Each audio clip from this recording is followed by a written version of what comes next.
I was thinking what aspects to concentrate on. I called the meeting Politicization of Humanitarian Aid. But this will be just one part of what I will speak about. I want to talk about three interrelated questions.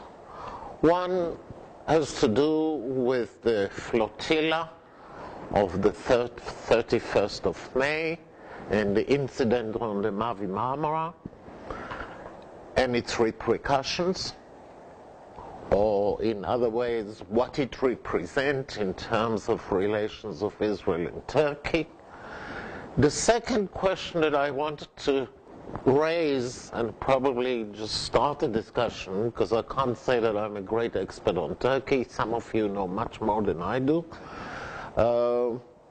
has to do with all this talk about axial change in Turkish foreign policy.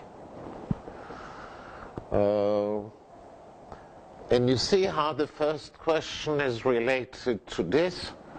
Was it just an incident? Was it something evolving and just being the last incident of a process that has been maturing for some time before? So this will be the second question. The third question, which is the politicization of humanitarian aid, is also related to the first question. This is a topic that has interested me for some time in my academic work. I'm interested in what is called the new wars, or the wars after 9/11, or what is called asymmetrical wars, war on terrorism, all this kind of aspects, because they raise a lot of questions in terms of the way that they're being fought, the technologies that are being used, the international law and its suitability to this kind of international law of war, and its suitability or applicability to the new situation which is emerging with this kind of war.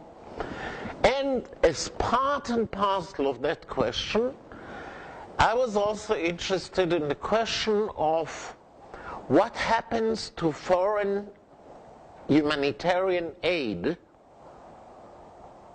under the conditions of the new wars. How is this related to the first question?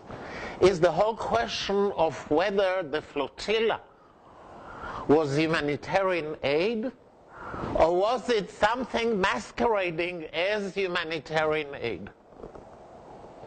And to show to you the importance of the question, I could just raise few of the news which I saw just in the last few days or since the flotilla. One is that Iran is going to send a flotilla, or that the Revolutionary Guard will be on the flotilla which Iran will send, or when Erdogan said that he will be on the next ship that will come to Gaza, or that the Turkish Navy will escort the kind of thing.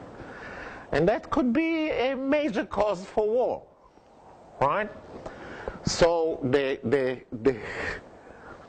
whole gray area of humanitarian aid has become open for lots of questions, and this is why I called it by this name. But you see, I think that the three questions are related, and I want to start with the first one. In Cyprus, I know that many of you are legal experts, and lawyers turn every conflict into a legal question.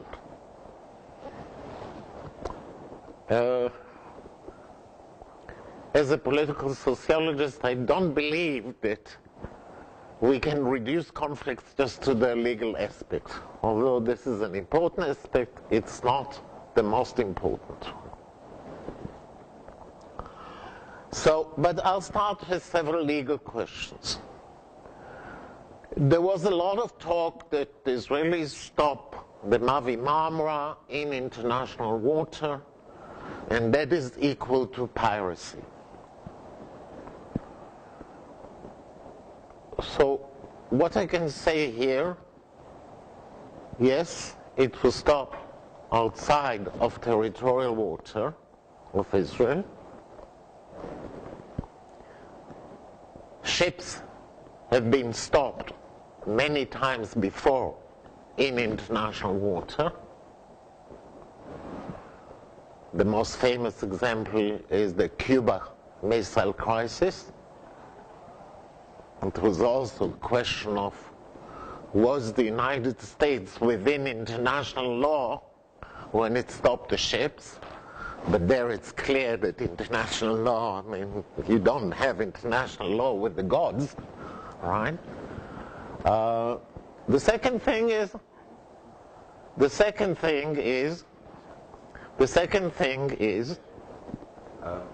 there is no territorial water. There is no territorial water because Gaza is not Israel. And therefore, even had they stopped the ship closer, claiming that it's territorial water, international law doesn't recognize it as an international border in the sea. Third thing, the law about piracy is not applicable to states. States, by definition of international law, are not pirates. I'm not raising it in order to discuss the international law, but in order to show that the question goes much beyond international law. And I thought that interesting is to raise a much more, not formal, not legal issue, but to raise a substantial issue. And that is the siege on Gaza. Although I'm an Israeli, I'm also British, I have no particular sympathy to the policies of Israel in Gaza.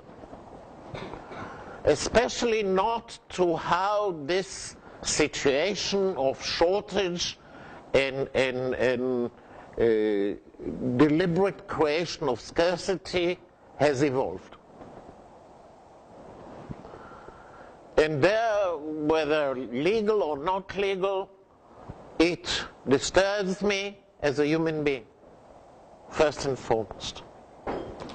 And not only me, I think it disturbs everyone who really knows the situation on the ground. Now, a few words about how the situation has emerged. There was not free, but not restricted so much movement of people and commodities from Gaza to Israel and to the West Bank until 2000. Between 2000 and 2003, at the time of the Second Intifada, the Israelis took control because of hostile activities. After the campaign to crush the Second Intifada, it was Sharon, who was then the Prime Minister's decision, to make the control over Gaza indirect rather than direct. What I mean by indirect and direct is that prior to 2005, there were Israeli settlements in Gaza, in the middle and in the north, and the result was that a lot of Israeli military was employed and involved in running the daily affairs of Gazans. And that was a cause for a lot of friction. So Sharon, with the advice of a lot of other people from all over the world, decided to, remove the settlement the number of settlers there was relatively small, about 8,000, that's all. I'm saying small because if you look at the West Bank, the numbers there are, depending how you refer to it, with Jerusalem, East Jerusalem, or without, it's 300,000 and more. So 8,000 was a small number. And yet, those of you who remember, there was a whole theater around the removal of the settlers, where the settlers behaved towards the army as if they were Nazis, wearing yellow stars and creating a whole kind of tragic comedy and whole. But Sharon was determined and removed the settlements, and from now on control over Gaza was indirect. Everything goes to Gaza through passages, and the same from the sea, Israel controls. Everything goes through the port of Ashdod. So here what appeared is a misunderstanding. The Israelis, at least at home, talked about, we've moved out of Gaza, what more do they want? There are no settlements in Gaza. While the Gazans claimed that Israel still controls, though one may say controls but doesn't occupy, right? Controls the Gaza Strip. The control became even more strict once Hamas split from the PLO after 2006. Again, just to mention here, Israel was very much advising the United States against running elections. It was the United States with the then policy about democratic Middle East and so on, which insisted on it, with the result that Hamas gained a majority democratically. And as Hamas was not part of the negotiations and announced that it will not accept whatever negotiations agreed before, Israel behaved to it as a hostile entity in a state of belligerence, not a state, but in a state of belligerence, not a state of war, because war happens only between states, and treated it as such. No negotiations, nothing. The situation became even more severe after the attempts by the PLO to take over Gaza in 2007, which failed, and there was civil war, a lot of cruelty by Hamas against PLO people. And yes, there was another incident. In June, just this month, 4 years ago, there was the capture of the Israeli soldier Gilad Shalit, who's been incarcerated, not allowed to see anyone from the International Red Cross, and complete abrogation of all human rights. And all the negotiations to return him, to exchange prisoners, even to the tunes of several hundred to one, and so on, have failed till today. So, since 2006, 2007, what we see is growing usage of the control from its original reason of making sure that no arms or war materials enter into Gaza, to the siege or the controls becoming a method of punishment of the population, either for voting for Hamas, or in terms of trying to topple Hamas, which has failed, or in terms of retaliation for not willing to exchange. Here I must say that the actions of Israel enjoy quite a lot of popularity among the Israeli population, where there is a whole movement, a mass movement for the release of Gilad Shalit, which creates a lot of pressure on the government. So the point of Gilad Shalit, I mean, in real terms, it's minute, it's nothing. But the obstinance of Hamas on this creates actually a whole momentum in Israel, which creates vengeance or bad feelings to such an extent that there is a willing to retribution on the whole population. I'm saying it because I think that I'm very much against it. It's collective punishment. It is also against international law. The UN said so, everyone said so, and it still continues. The result is that Gaza is more or less paralyzed. And that was the situation even before the 1909, what is it called, cask-led operation. Right? The situation became more severe and more untenable after 2009, with tens of thousands of houses in Gaza demolished, with the Israelis actually controlling the amount of calories per day that a Palestinian would have. So, but what I'm trying to say is that it didn't start like this, it evolved like this. In many respects, kind of by one order following another one until it's cascaded into a whole policy which has a lot to do with arbitrariness and not really thought out.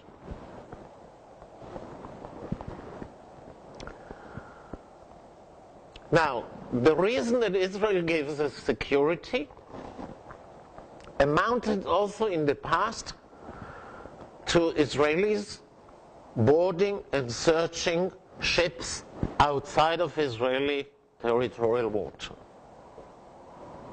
There was, I think, in 2007, the Karim B ship, which was intercepted more than 1,000 kilometers away from Israel, boarded and brought to Ashdod, and nobody said much because they could show that it carried a lot of missiles and a lot of arms for the Hamas. There was another case near Sudan where they bombed the ship, and another case when they intercepted the ship. So the question of interception when it comes to security is looked upon by the international community different from when there is no reason to think that there is a security risk involved. Now, this sail of the flotilla was not the first time that people abroad tried to break the siege on Gaza. There were 5 ships,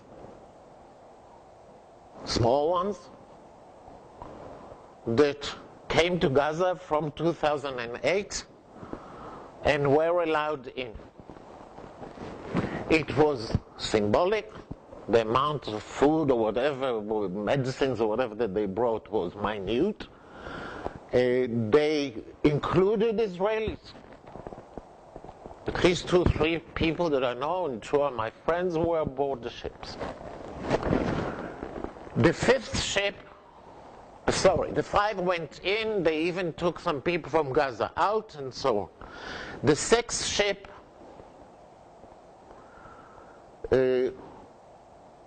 was rammed by the Israeli Navy and was commanded to sail back, I think, to Cyprus.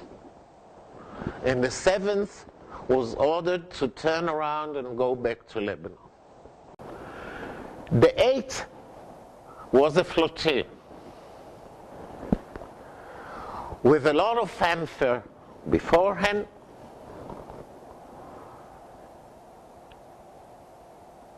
Now, what exactly happened depends on whose channels you believe. I've really been following this as close as one can, and I don't think that following propaganda, I'm a naive person. I've been doing it for many years of my life. And I cannot tell you what is propaganda and what is true. And I'll tell you even more, that I do not think that after an inquiry committee, not just because it's run by Israel, after an inquiry committee will be much wiser. What has become clear to me is that there was a lot of exchanges between Israel and Turkey about this sale. That Israel made clear to the Turkish government that under no conditions will they be able to reach Gaza.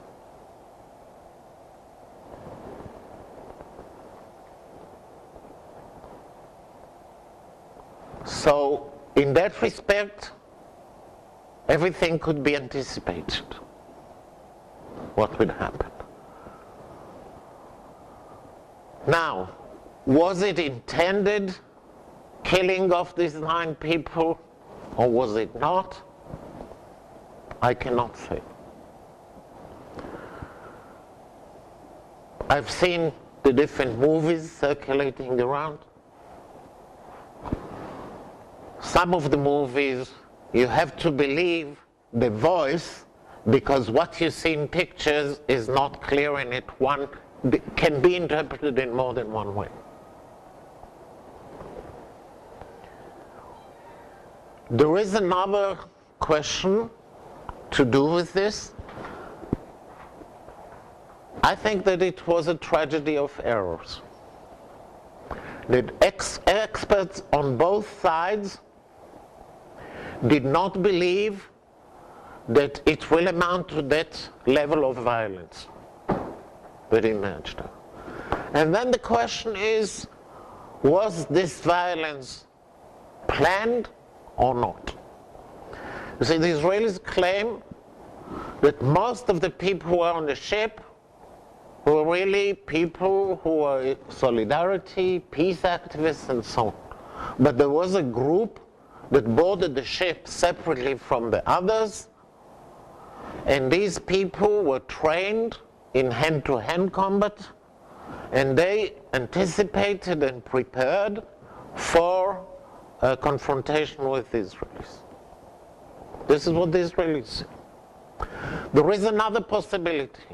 I mean, we know from what we've seen from the pictures taken, you know, that a lot of pictures emerged after from smuggled filming, digital filming, which was sent by people from the Marmara during and after. They managed, despite all the Israeli electronics or what, which I also think is stupid.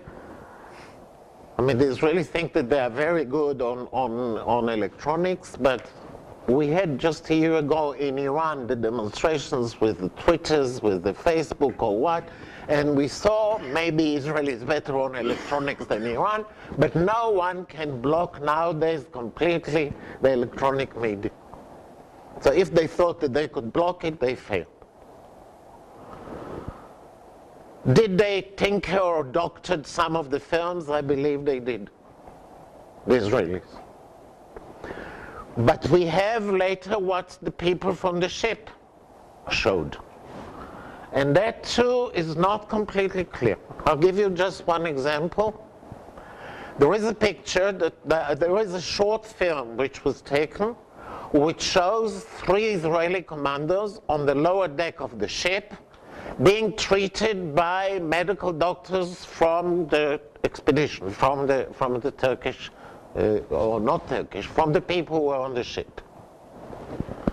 Now this, the people who showed this showed that the people treated the soldiers nicely. The Israelis look at it and they say, how did they get wounded? Right? So somebody didn't treat them nicely to start with. Right? The second thing is, I'll give you a scenario. I started by saying that one of the things which is really very, very sensitive in Israel is the case of Gilad Shalit. I just throw here a possibility that the Israelis landed,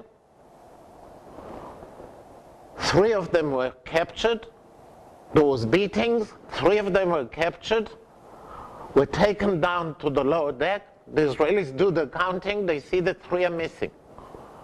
they tell their head command, 3 are missing. The order is, do whatever is necessary. We do not want anyone left behind in this. This could be another kind of negotiations which can bring down the Israeli government. So you see, I don't know what really happened on that, and I don't think that, why do we have to go so far? Just a few days ago, we have at last what happened on Bloody Sunday in Northern Ireland. How many years after? 30 years? In 30 years, we'll know what happened in Mavi Marmara. Right? So, what is important is not so much this incident. It's terribly regrettable that 9 people were killed or what. There are lots of questions. You see, I mean, did they board? I mean, I heard also that they boarded the ship, and Mavi Marmara is a Turkish ship. I have something new to tell you. It's registered in the Commodores. So it's not a Turkish ship. It was a Turkish ship on the Bosphorus until it was sold a few months ago by the municipality of Istanbul, which is run by the AKP. So this is why I said the legal thing is good for the lawyers. This is not the main thing. The main thing, I think, is the Gaza siege. And the Gaza siege, I believe, has to go. The only question is, how can you get rid of the Gaza siege without an agreement between Israel and the Hamas? Because both sides use the humanitarian issue for political reasons. Israel, and I think very wrongly so, uses pressure on the population, on the humanitarian situation of the population, in order to pressure Hamas. Hamas, on the other hand, I don't know if you followed what happened. The things from the Mavi Marmara, 10,000 tons of what, were brought to Ashdod.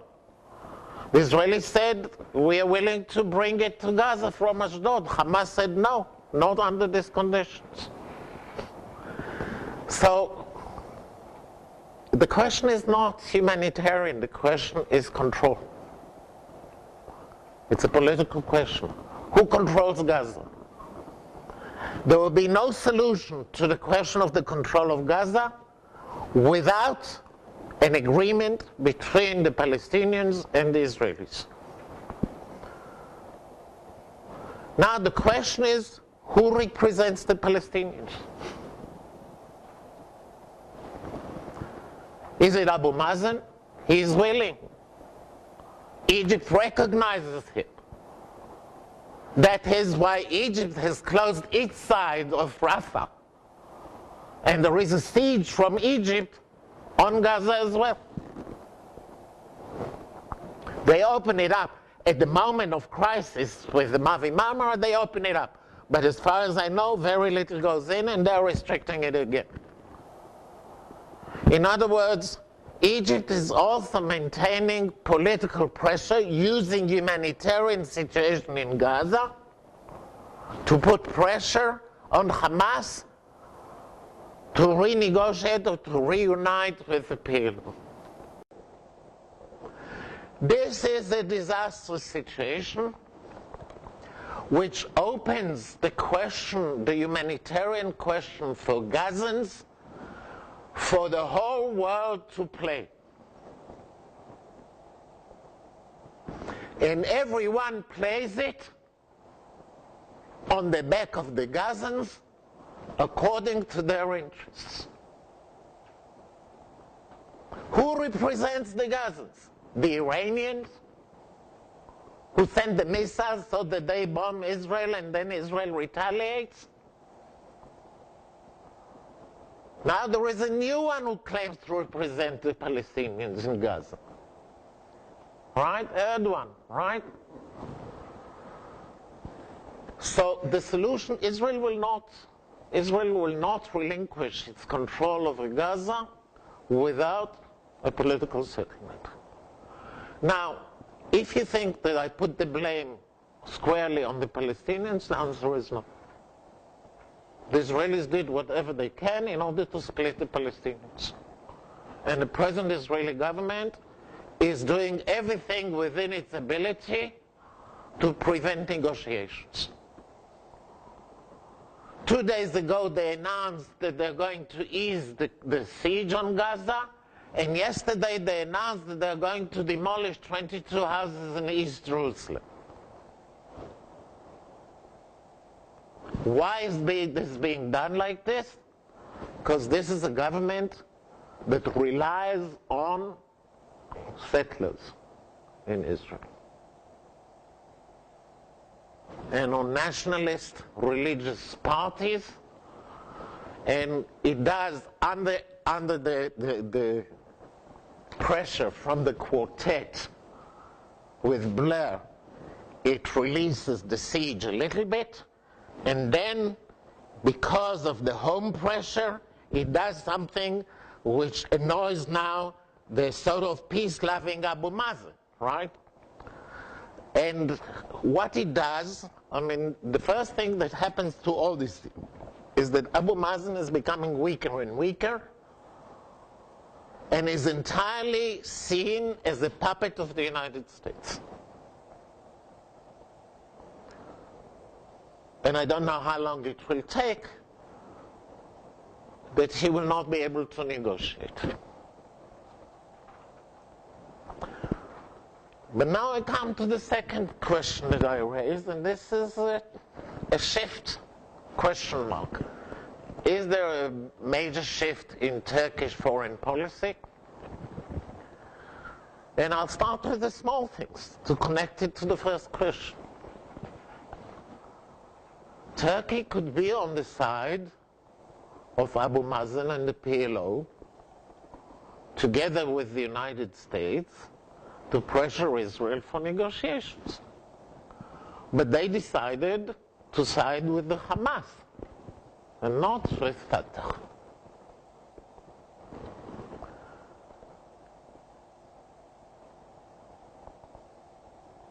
They decided not to side with Egypt. They decided to side with Iran, which means also that they've decided on a policy which goes against what the United States wants, at least on this issue. It is the United States who regards Hamas as a terrorist organization. So in that respect, Turkey is supporting now a terrorist organization. The United States defines the PKK as a terrorist organization. So everyone have their own terrorists. Turkey is doing exactly and more what Israel does towards the Palestinians with irredentist groups within Turkey. So anyone who looks here for morality or immorality or what, the case of Israel and the case of Turkey are exactly the same. Both want the integrity of the state as it is. I'm not raising here the question, is it a good state or is it a bad state or whatever. And the state is taking measures to what it sees, its own defense, against groups that are aiming to actually split, destroy, or what the state. And is doing it in a quite ruthless way on both sides. I was just reading recently that in the last week or so, more than 130 Kurds were killed in northern Iraq, including children and women. the number of people killed in the wars with the PKK is now about 30,000. More than Palestinians killed over all these years. So you see, once you step down from this moral tree and you start to really see realpolitik behind these things, Turkey is not actually seen in the Middle East as a benevolent force.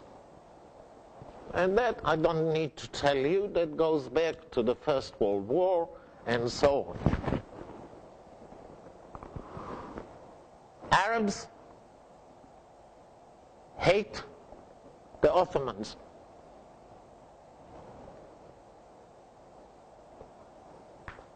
Basically, it's because of the hate of the Ottomans that France and Britain could have entered into the Middle East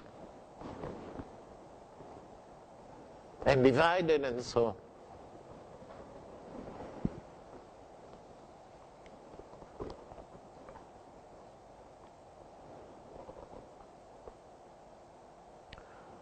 Now about strategic depth of Turkey.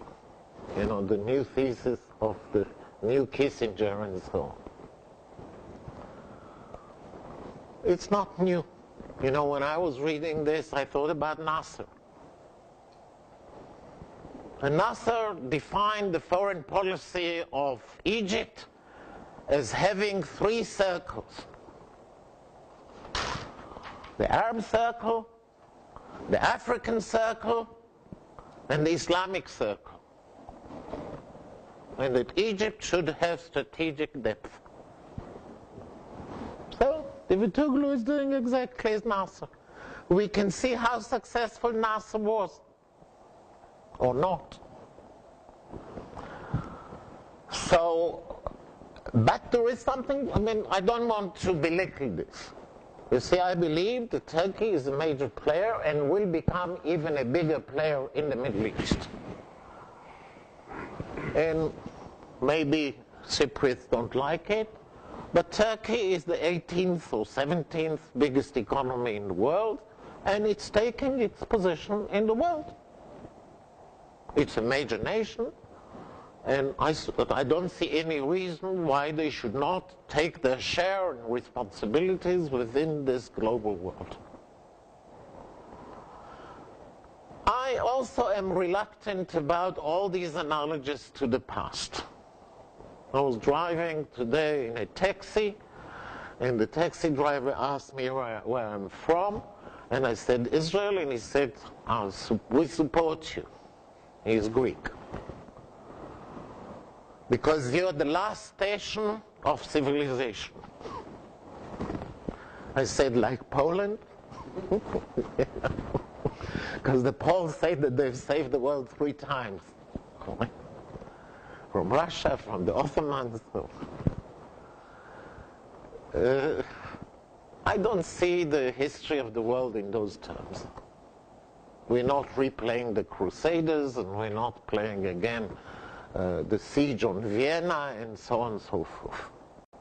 In any case, I like always to annoy my Viennese friends by telling them that the 3 best things in Vienna are all Turkish.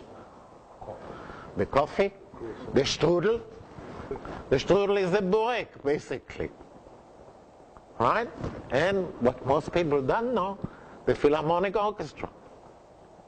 If you go to the Ascari Museum in Istanbul, every day at noon, they have a parade of an Ottoman traditional military orchestra.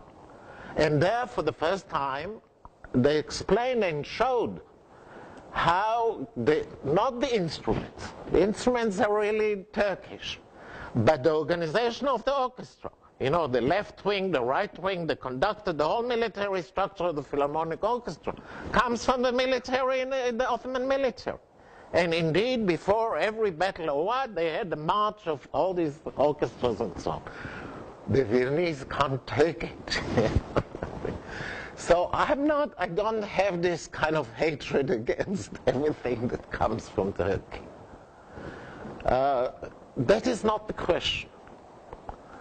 The question is that Turkey is positioning itself now not just on the Israeli question, but on several fronts in opposition to the United States. The key question in the Middle East now is not Palestine, but is Iran. For the United States. And the United States still calls the tune and sets the agenda.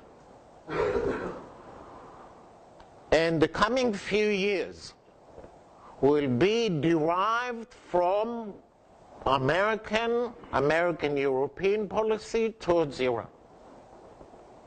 How is it going to evolve?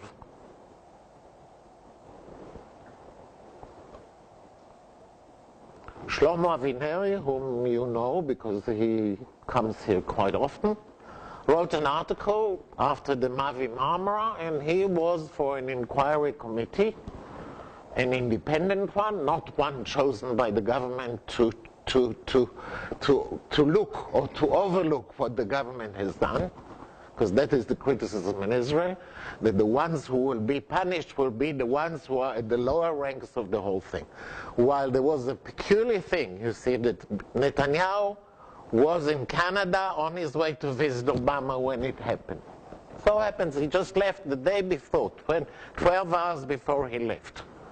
The head of the military was not in the command, in the central command when the operation took place. Neither was his deputy. Right? So who was responsible for this faux pas? Right? So everyone is trying to guard their ass, as we say, and nothing will come out. And what Avineri said is, in the coming few years, the Israeli government will have to make much bigger decisions about the future of the state of Israel. And we must be able to know how these decisions are being reached in Israel. Because we had already in 2006 a very hasty decision to go to war with Lebanon. Also over capturing the Israelis and so on. So what I'm saying is that the major event in the coming few years in the Middle East is the development of relations of the world, of Europe and America towards Iran. And the attempt to determine kind of London slang, we say to gizamp. To gizamp is to kind of catch the decision which Obama was working hard on through the Brazil-Turkey decision, annoyed the United States quite a lot. And allowed Iran to make a lot of leeway in terms of propaganda, and the Americans don't like it. So there is now a disagreement between the United States and Turkey on the question of northern Iraq, on the question of Syria. The United States is not willing to send an ambassador and renew its relationship with Syria as long as Syria is part of the Iran axis, and Syria has become now a major friend of Turkey. There is a disagreement, I said, on North Iraq, with Israel and the Palestinians, with Iran, and with Syria.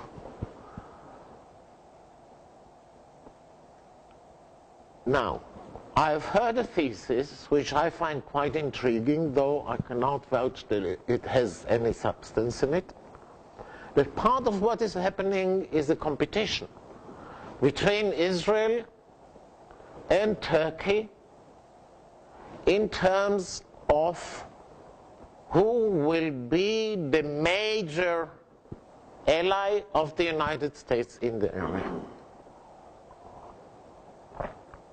And it's not just a question of who will be the major ally, because both of them are pushing different policies in the Middle East, in the United States. Israel is pushing the United States to attack Iran, at least this government, and Turkey doesn't want. So the question is, how will this evolve in the coming few years? It didn't start just now, and therefore the Mavi Marmari should not be seen on its own. Suddenly one blue day the Israelis drop their commandos and they kill. Right? It's also not just a coincidence that on this ship there were more than 600 people from about 30-something nations, and all those killed were Turks, and all of them were from that particular group. And I've seen one of the films taken by the people from the Mavi Marmara that they have captured from the Israelis lists with pictures of the people that the Israelis were looking for. The Israelis claim that the IHH, the organization which bought the ship, organized the flotilla or what, is part of an international charity organization. It's the Union of the Good, Al-Hir, that collects money for activities of the Hezbollah and of Hamas all over the world. Which brings me directly to the third question about humanitarian aid, the politicization of humanitarian aid.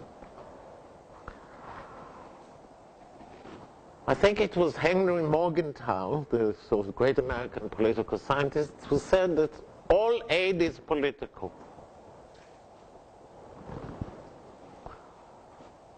And it's true. If I go with my child and there is a poor man begging for money and I give him money, I could think that I'm doing a nice thing.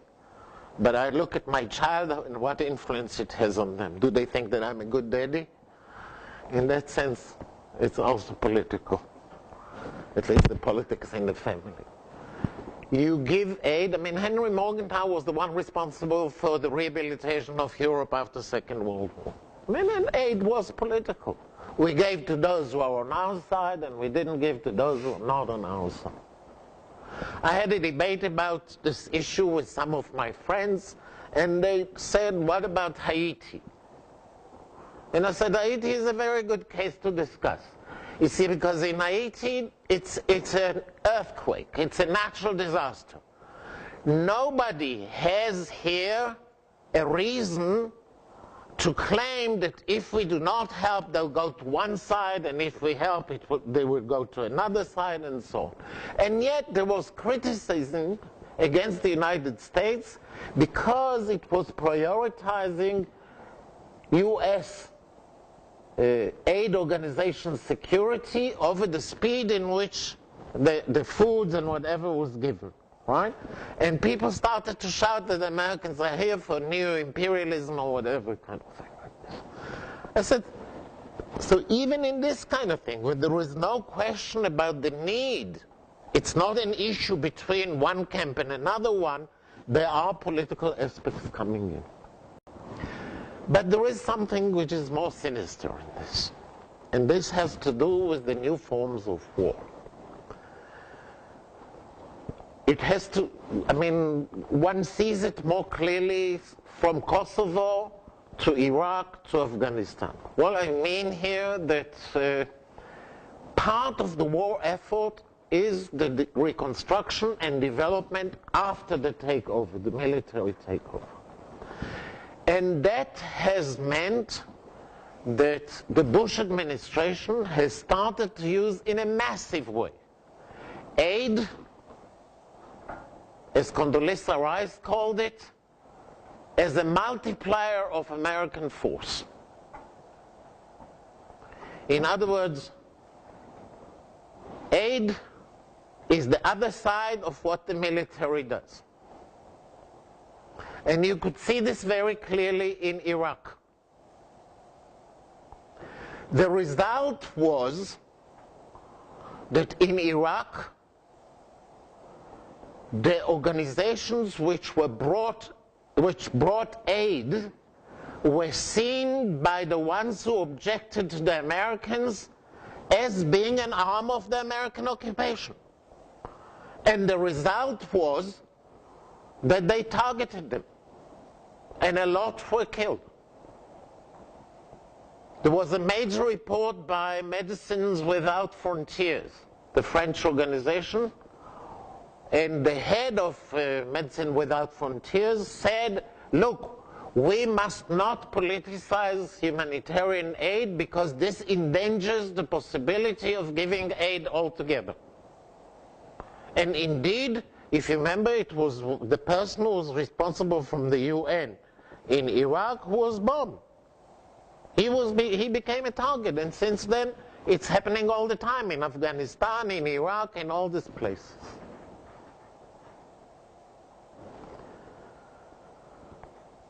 More so, it has become even more sinister. That means that aid organizations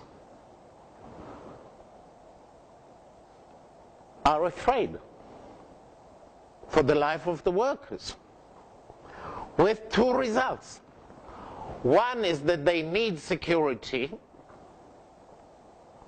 and they rely either on the UN or on private companies, private military companies, like Blackwater and the others, which are doing it for profit. One of the major aid and development organizations that the United States pushed forward was Halliburton. Right? You see, this is a major problem for all the possibility of aid.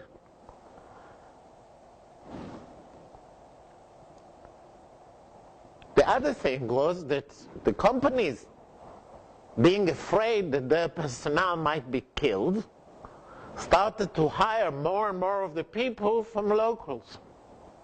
In other words, locals are being killed instead of foreigners, Westerners who are being killed.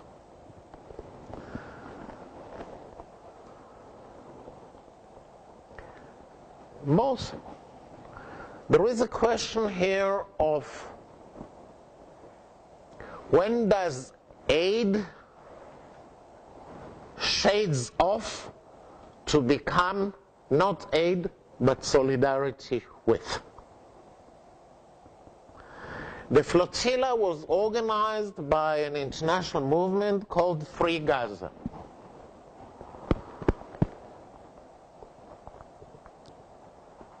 Free Gaza is an umbrella of many organizations like Viva Palestina in UK and other places which organized convoys and so on. Is this humanitarian aid or is this political aid? I can't answer this, you see, because the distinction has been completely blurred.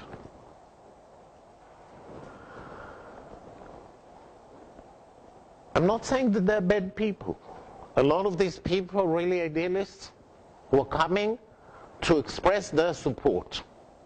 One of the ships, together with the Mavi Marmara, was called Rachel Corrie, the Irish ship. Rachel Corrie was an American youngster who came to protest what Israel does in Gaza. She sat next to a bulldozer which was kind of destroying houses or what, and was buried under the bulldozer. Now, how many people, how many parents will send their kids to this kind of situation? Is this humanitarian aid? Is she doing demonstrations in a war zone? Do people do it in Africa? Did you hear about organizations who send kids to Iraq or Afghanistan like this? Now here, when you send kids into situations like this, the likelihood that they're going to be hurt, killed, from crossfire, from one side fire or what, is quite high. I don't know if these kids are aware of what they're putting themselves in.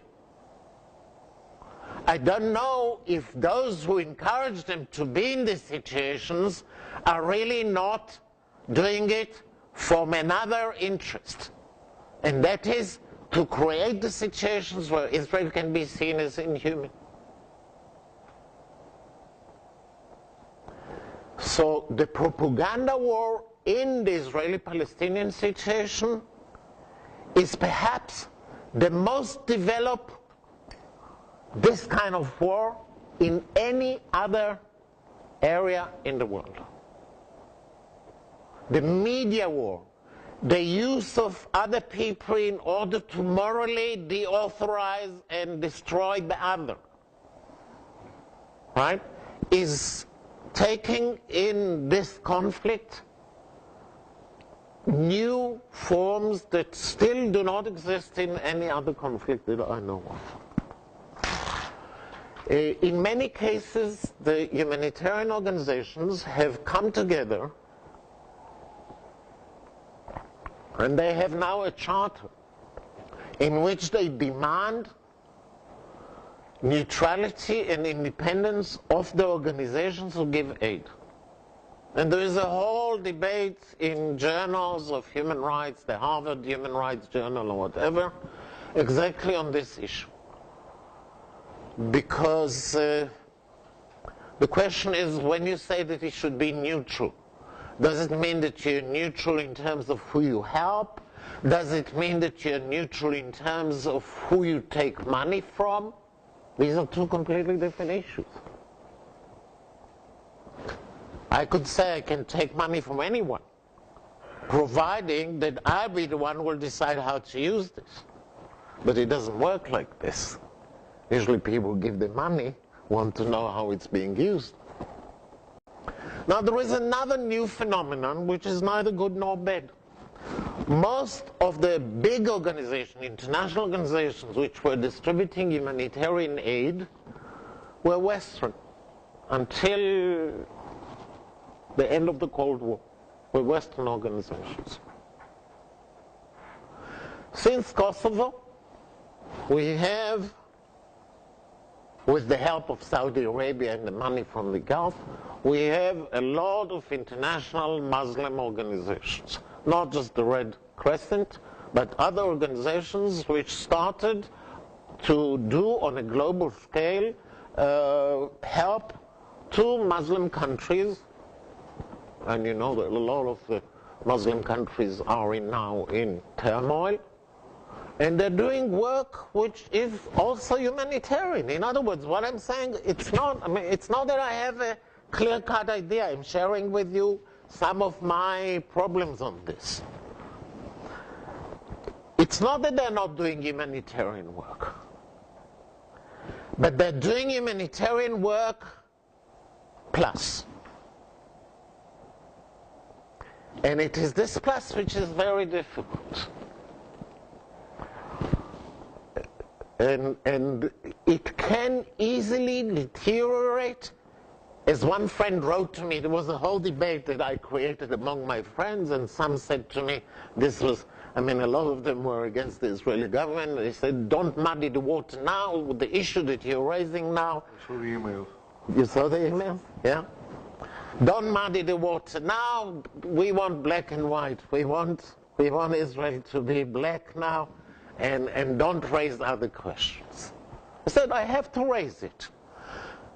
One friend said to me, yes, I'm bothered with this as you are, because when humanitarian aid becomes solidarity, and when solidarity is supported by states, it becomes something else. Right? And in the future, I think we'll have lots of cases where incidents will be created through use of indirect actors who masquerade as humanitarian help. Now, having said all that, I do think that Gaza needs the siege be lifted, and that Gaza needs a lot of humanitarian aid. I think I read that Hamas said when they heard that the Iranians are going to send a flotilla, they said, thank you, no. Hamas. Because they also understand the implications of what it means. Now, in the coming few weeks, he's going, I know I've followed the flotillas that are being organized. There is a women's flotilla from Lebanon coming. There is a Jewish ship coming from Germany. There is an Iranian one coming. And the IHH is organizing a 60-something ships flotilla. Will any of these flotillas really materialize? I'm not sure. But this is part of the whole propaganda game, you know, and everyone's guess. In the meantime, the Americans have said to the Israelis, okay, you want us to back you that there should not be a UN inquiry committee, because you see the Israelis have been hurt terribly by the Goldstone report after the 2009 operation. And it caused them a lot of damage. They hate him even more so because he's a Jew and a Zionist as a supporter. I mean, he was on the board of governors of the Hebrew University and was chucked out by 3 weeks ago on the pretext that he did not attend the meetings for the last few years. So some of my friends counted who attended the meetings in the last few years and sent them a letter and said, would you please sack also all the others who didn't attend all these things? Goldstone created a lot of damage to Israeli propaganda because he was Jewish and a supporter of Israel. So the Israelis dread an international inquiry committee, and this was a leverage for the United States to say to the Israelis, if you don't relax the siege, we will not support you on your inquiry committee. So the Israelis have promised, I'm careful here to say because only time will tell whether they have relaxed the siege or not. They're saying that they really relax the siege. Whether they will or will not, time will tell, right? Maybe they'll have a pretext in a few weeks' time when they put it again or so on. So what I'm saying is the major thing here is to make sure that at least for the time being, until there is some negotiation and agreement, that there's no shortage of anything in Gaza. I'm not saying of missiles, I'm saying of everything. Building materials, raw materials for renewal, because 80% of the population can't work and is completely dependent on humanitarian aid. This is not a tenable situation. Right? So, making Gaza work again, whatever the results in terms of the continuation of Hamas or not, has to take place. The second thing is that all these things should not be a pretext for not renewing negotiations between Israel and Palestinians, which are scheduled for now. The third thing which can ease the situation quite a lot is an exchange of Gilad Shalit. It's a symbolic gesture, but it is a very important. I don't know how to explain to you. When a whole nation kind of stands and wishes that this poor soldier, and it means a lot, because you see, this is a state where most of the kids go to the army, and it can happen to everyone. Now the Palestinians say, and rightly so, we have in Israeli prisons more than 8,700 prisoners. Depends how you count them. Some are criminals, some are security, and the majority are security. And they say we want, so the ratio should not be 1-to-1. I agree with this. But the ratio as negotiated by the Germans and others were 450-1. Then they started arguing with blood on their hands or without blood on their hands. Right? They agreed on blood on their hands included, you see. this should stop becoming an issue, because this is causing harm to the population of Gaza more than good to anyone. Okay, I'll stop here and take now your questions.